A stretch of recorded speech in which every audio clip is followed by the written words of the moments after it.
Hello friends, welcome to Loksatta Yashashvi Bhava.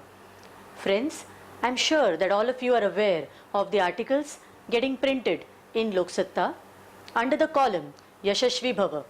Please read them regularly and make sure that you also watch the videos that are there along with the article. Ensure that you keep your textbooks open and also have the articles so that you gain information, and this will help you to broaden your horizons. The process of transport of food materials to the different parts of the body is called as circulation. Blood is a fluid connective tissue which carries enzymes, hormones, wastes, gases, nutrients, etc. A pumping organ is essential to transport blood to the different parts of the body. Heart is a muscular organ which pumps blood to the different parts of the body with the help of blood vessels. Human heart contains 4 chambers. The upper chambers are called as the atria, whereas the lower chambers are called as the ventricles.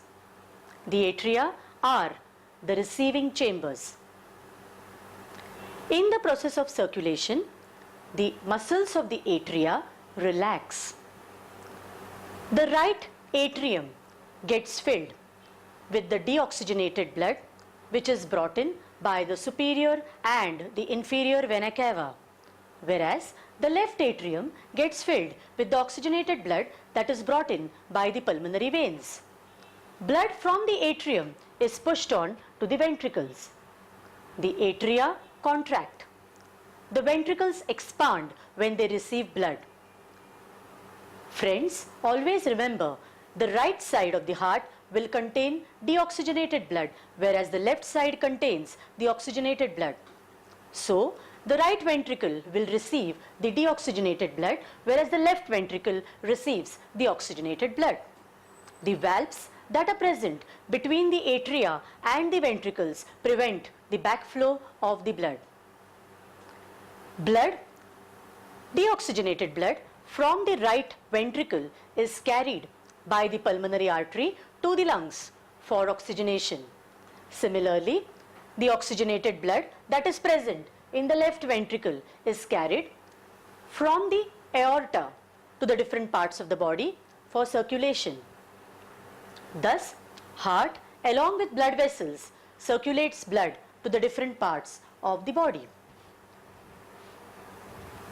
The force of the blood exerted on the blood vessels is called as blood pressure.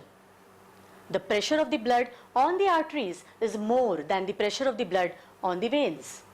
The pressure of the blood on the arteries during ventricular contraction is called as systolic blood pressure, whereas the pressure of the blood on the arteries during ventricular relaxation is called as diastolic blood pressure.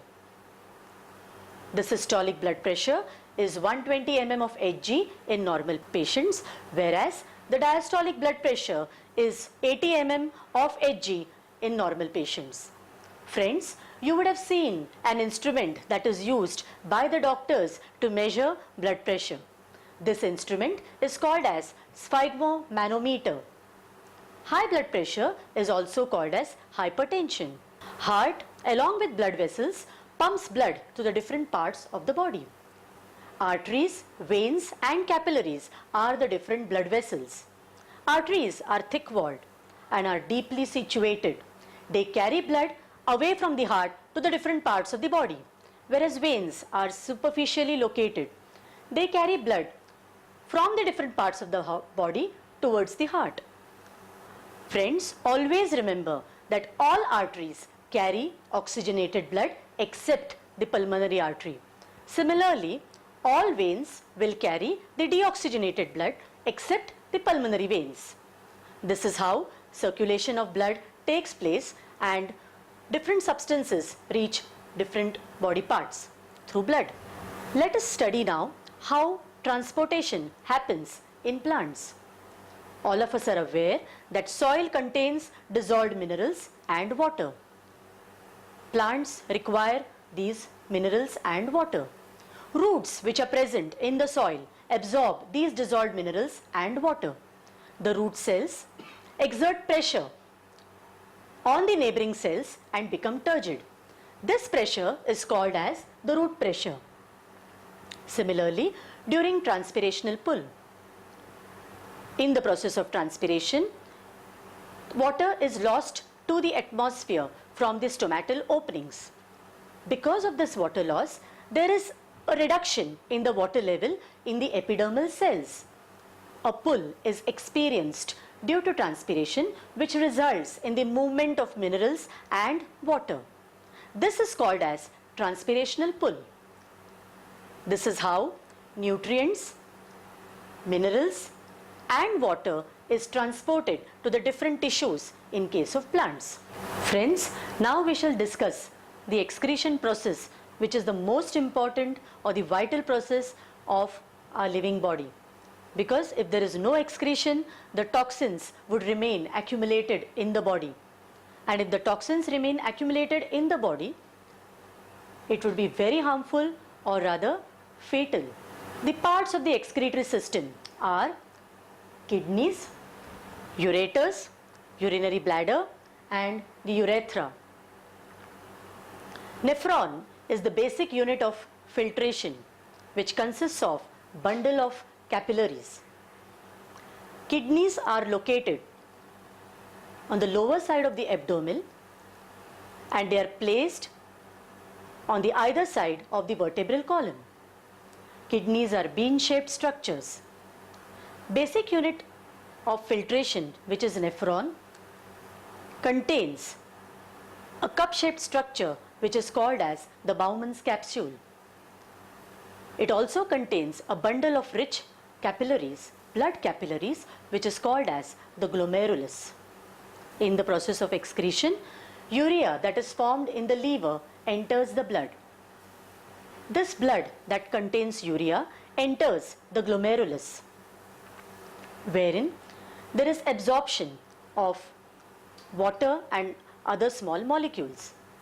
The walls of the glomerulus allow the water molecules and the other molecules to pass through and forms a glomerular filtrate. This glomerular filtrate passes through the nephron tubule, wherein reabsorption of substances takes place. Urine is formed. The remaining part forms the urine.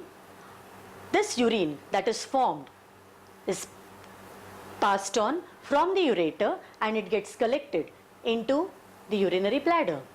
Urinary bladder is a muscular organ which helps to store the urine. As it is a muscular organ, its action is controlled by nerves and hence we can control our urge to urinate. Urine that is stored in the urinary bladder gets eliminated out through the opening which is called as the urethra. Friends, this is how we studied excretion takes place in human beings. In some cases, if there is an accident or an injury or severe infection, the kidneys can get damaged. If the kidneys get damaged, the toxins will remain inside the body and will get accumulated.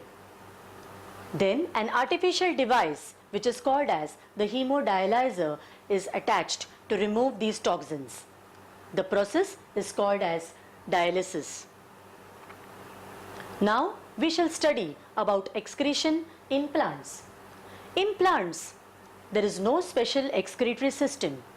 Exchange of gases takes place by diffusion. Carbon dioxide gas is taken in the process of photosynthesis and oxygen is given out in the process of photosynthesis. Similarly, in the process of respiration, oxygen is taken in and carbon dioxide is given out. This exchange of gases takes place due to diffusion. However, in certain plants, raphides are present. They are in the form of calcium oxalate crystals. These can cause itching or irritation. They are present in plants like colocasia or elephant foot, that is yam. Certain excretory products of plants are extremely useful. For example, gum, resin, rubber, latex, eucalyptus oil, sandalwood oil, etc. But the calcium oxalate crystals, which is an excretory product, they are not useful, whereas they are harmful because they cause itching. So friends, we have studied circulation and excretion. Remember, there will always be a question based on differentiate between arteries and veins, differentiate between atria and the ventricles, wherein you have to write about the atria, which are the receiving chambers, and ventricles, which are the distributing chambers. You also have to remember about a hot question that can be asked on blood pressure, that is, how is blood pressure caused, or why does hypertension happen? The causes of hypertension are excessive stress, weight, excessive intake of salt, or excessive tension. So friends, please remember this and keep these points in mind to answer the questions.